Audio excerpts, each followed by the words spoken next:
Okay, so what I need you to do is come to python.org/downloads. Once you come to downloads, you're going to see this big text right here. Download the latest version for Windows.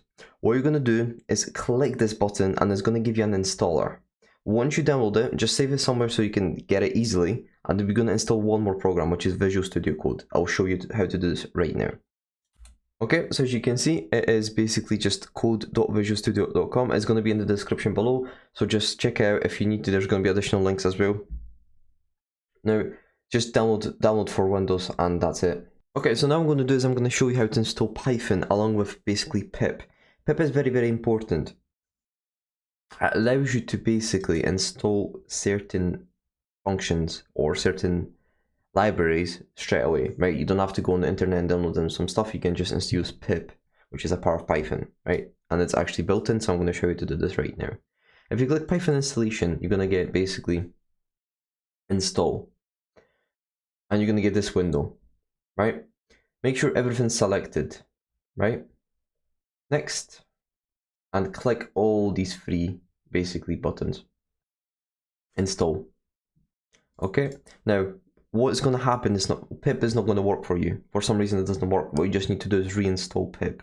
So just open up again, modify, uninstall pip, make sure that all the three selected, install, close, open up again, modify and pip, and then make sure it's all selected again, right?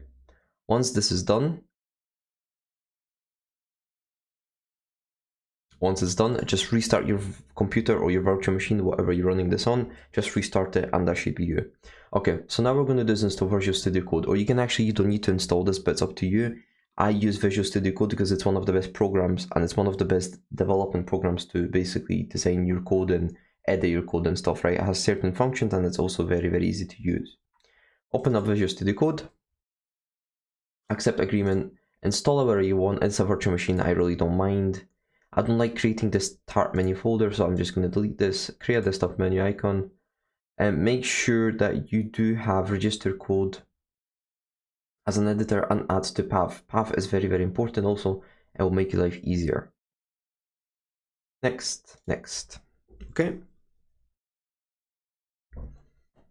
And as soon as this installs, it will be you basically done. And then we can get started with programming.